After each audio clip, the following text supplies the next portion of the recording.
तो बढ़िया शुरुआत है और जैसी उम्मीद थी निफ्टी करीब 100 अंकों पर कारोबार कर रहा है और निफ्टी बैंक की बात करें तो पौने 300 अंकों के आसपास की तेजी है। ब्रॉडर मार्केट का प्रदर्शन अच्छा और जैसा मानसी हाईलाइट करी थी कि इंडिया विक्स में एक साइजेबल गिरावट आज के सत्र में फिर से आई है, 4.5% नीचे है 17 के आसपास का इंडिया विक्स है।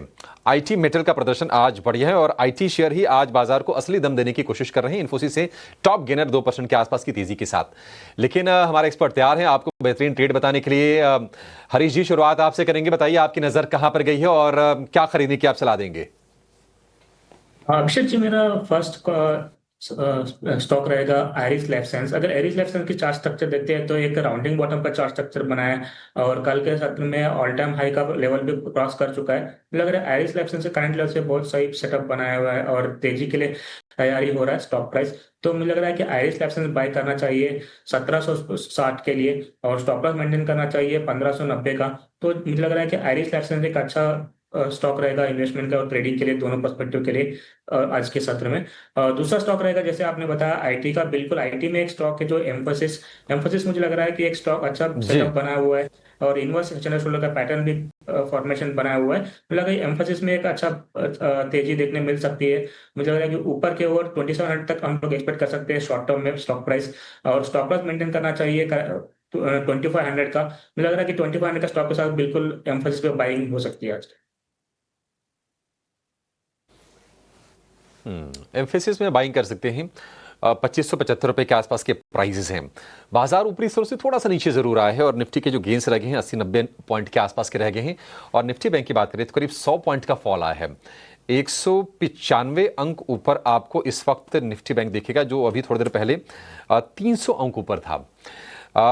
अच्छा, कंजम्पशन वाले शेयर आज पार्टिसिपेट उतना कर नहीं रहे हैं। अगर आप देखेंगे तो टाटा कंज्यूमर कमजोर है, हीरो मोटो कमजोर है, इसके अलावा नेस्ले, एशियन पेंट्स, मारुति सुजुकी, हीरो मोटो, ये तमाम शेयर आपको कमजोरी वाला रुख दिखाते हुए आज के सत्र में दिखेंगे। लेकिन जरा किरण जी समझते हैं कि उनकी नजर कहां पर गई है। किरण जी, आपने क्या स्पॉट किया है अपनी ट्रेड के लिए? सो ओवरऑल अगर हम देखें मार्केट में जिस तरह का ओपनिंग हुआ है, कहीं ना कहीं जो कंसोलिडेशन वाले शेयर्स है वहां पे हमारा ध्यान है।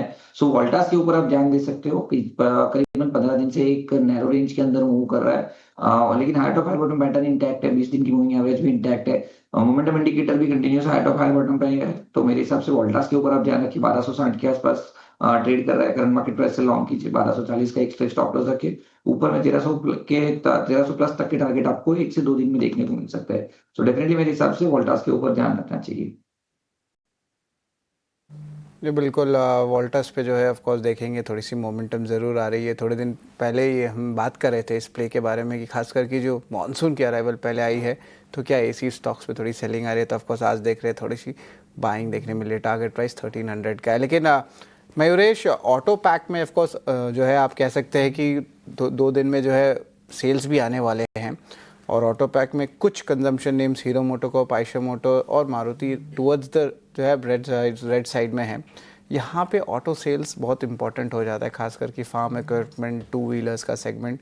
अगले 2 से 3 दिन में पता भी चल जाएगा कि किस तरह कंजम्पशन रूरल सेगमेंट की तरफ जा रहा है। टू व्हीलर्स सेगमेंट में भी क्या मोमेंटम रहता है। टीवीएस मोटर है और बजाज ऑटो दोनों हरे निशान में, इतना भी अच्छा मोमेंटम आया नहीं है। पर अगर टीवीएस मोटर में बात करें तो यहाँ पे टू व्हीलर ईवी सेगमेंट में भी जो माफ़ करिएगा एक अच्छे मोमेंटम आ रही है, मार्केट शेयर गेंस हो रही है। टीवीएस मोटर के स्टॉक में आपकी क्या राय रहेगी? जिनके पास है बिल्कुल बने रहना चाहिए। जो वॉल्यूम ग्रोथ रही है वो काफी डिसेंट रही है compare to the rest of the pack. जो उनका ईवी का प्लेटफॉर्म है टू व्हीलर्स का, I think that is got very well received. Pricing में कंपटीशन से भी दिक्कतें होने के बावजूद I think it is performing really well. जो डिस्ट्रीब्यूटर डीलर नेटवर्क है ऑल ओवर इंडिया वो एक्सपैंड कर रहे हैं, एक्सपोर्ट मार्केट्स में फोरे कर रहे हैं। In spite of all this मुझे लगता है जो EBITDA मार्जिन परफॉर्मेंस रहा है ये काफी सराहनीय रहा है। ऑब्वियसली वैल्यूएशन सब आर्ग्यू कर सकते हैं, स्टैंडर्ड डिविएशन के पिछले 5 वर्षों के कंपैरिजन में काफी काफी हाई है टीवीएस मोटर्स के लिए। But I think if they are able to deliver on numbers, मुझे लगता है कि जो प्रीमियम वैल्यूएशन है ये शायद आप आर्ग्यू कर सकते हो कि जस्टिफाइबल है। तो जिनके पास है टीवीएस मोटर बिल्कुल बने। जी बिल्कुल, बजाज ऑटो पे जो बने रहने की राय है अगर आप ऑलरेडी लॉन्ग टर्म इन्वेस्टर हैं। लेकिन Natco pharma largely inline set of numbers था। किरण, यहाँ पे नंबर्स तो हमने पहले बताया था इनलाइन है, लेकिन जिस तरह फार्मा स्पेस में एक अच्छी मूवमेंट चल रही है, खास करके एक्सपोर्ट को लेके, Q4 नंबर्स को लेके। तो हमने आपको पहले ही बता दिया कि स्टॉक में तेज़ी आ सकती है। One of the top gainers Nifty 500 index में है। यहाँ से दूसरा लेग ऑफ रैली और जो है फॉलो ऑन बाइंग आ सकता है। किरण ज़रा बताएं, क्योंकि वॉल्यूम्स में तो स्ट्रेंथ लग रहा है और थोड़ी सी डोमेस्टिक पार्टिसिपेशन भी देखने मिल रही है जहाँ तक मेरी ब्रोकर से बात हुई है। तो नैटको फार्मा में जो है आपकी क्या राय रहेगी? यहाँ पे लगता है कि स्टीम और बाकी है। करंट लेवल्स देखें तो लगभग 920-925 के लेवल्स के आसपास है ये स्टॉक। तो 950 से 1000 का जो ये आंकड़ा है ये हमें देखने मिल सकता है जल्द। ब्रेकआउट्स आ रहे हैं। डेफिनेटली नेटको फार्मा काफी अच्छा पिक है आपका। करंट मार्केट प्राइस और बॉटम पैटर्न है, आप असेंडिंग ट्रायंगल पैटर्न ब्रेकआउट कह सकते हो। साथ ही साथ मोमेंटम इंडिकेटर बुलिश जोन के अंदर है, तो कहीं ना कहीं नेटको फार्मा करंट मार्केट प्राइस से लॉन्ग करना चाहिए। एक पोजिशनल स्टॉप लॉस जो यहाँ बन रहा है वो आपका बन रहा है करीबन जो 800 के नीचे है, तो स्टॉप लॉस थोड़ा बड़ा बन रहा है, लेकिन 800 के स्टॉप लॉस के साथ लॉन्ग करना चाहिए। ऊपर में 1100 तक के टारगेट आप एक्सपेक्ट कर सकते हो, लेकिन ये थोड़ा पोजिशनल कॉल है, तो मेरे हिसाब से डेफिनेटली लॉन्ग करके जाना चाहिए।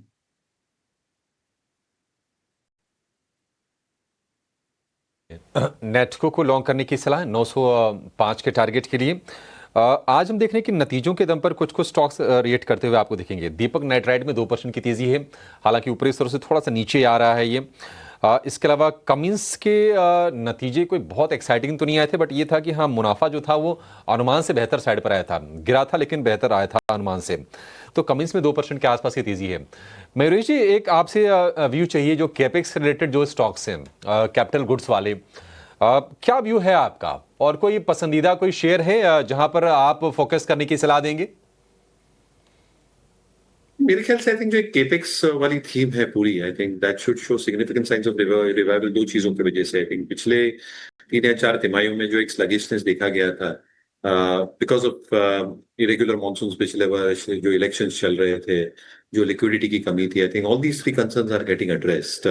गवर्नमेंट केपेक्स बहुत अच्छी तरह से वेल एंड ट्रूली ऑन है। Liquidity is now ample into the system. जैसे inflationary data points play out हो सकते हैं, उम्मीद यही है कि जो रेट साइकिल है, in fact interest rate cut cycle India context में, ये शायद सेकंड हाफ में और भी इवॉल्व हो। और इसलिए आई थिंक जो प्रोजेक्ट्स हैं अक्रॉस इंफ्रास्ट्रक्चर, रोड्स हैं, पोर्ट्स हैं, हाउसिंग है, तो यहाँ पे आई थिंक जो एक स्थिरता बरकरार रह सकती है in terms of order wins, ये शायद अच्छी रह सकती है। दूसरा, I think margins of on these orders थोड़े रिलेटिवली बेटर रह सकते हैं, और इसलिए मुझे लगता है I think as companies execute well, कहीं ना कहीं आई थिंक वो रिफ्लेक्ट होगा अर्निंग्स पे। और जैसे कोर अर्निंग्स में एक इंप्रूवमेंट देखा जाएगा, शायद थोड़ी जस्टिफिकेशन हो जाए फॉरवर्ड मल्टीपल्स को देके इन terms of outlook over the next 2 years, जो शायद ठीक ही रहे। तो मुझे लगता है I think within the space L&T ये हमारे ग्लोबल पोर्टफोलियोज में है, लीडरशिप स्टॉक है, large parts of India infra GDP growth को मिरर करता है, एंड हमारे ओपिनियन में I think this is the best story to probably play if you are playing India growth and India.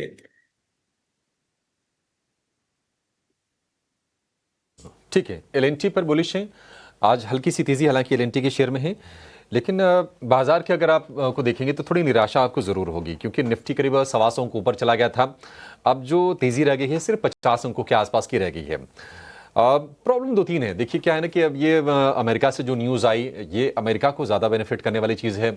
जैसा कि हम कह रहे थे कि ऑलरेडी राहत तो ट्रंप ने दी हुई थी 90 दिनों की, इसके चलते बहुत उत्साह उसका बाजार में आ नहीं रहा है। दूसरी चीज़ ये है कि वैल्यूएशन थोड़े से हीट अप होते हुए दिख रहे हैं, और एफआईज का जो पार्टिसिपेशन जो होना चाहिए बाजार में वो गायब है। 40-50 अंकों की हल्की तेजी रह गई है। निफ्टी बैंक की बात करें, निफ्टी बैंक भी नीचे आया है, करीब 200 पॉइंट फिसल गया ऊपरी स्तरों से, और 90-100 अंकों के आसपास की तेजी पर फिलहाल कारोबार कर रहा है। कंजम्पशन वाले शेयरों से हम देख रहे हैं कि पूरी तरह से आज निराशा हो रही है।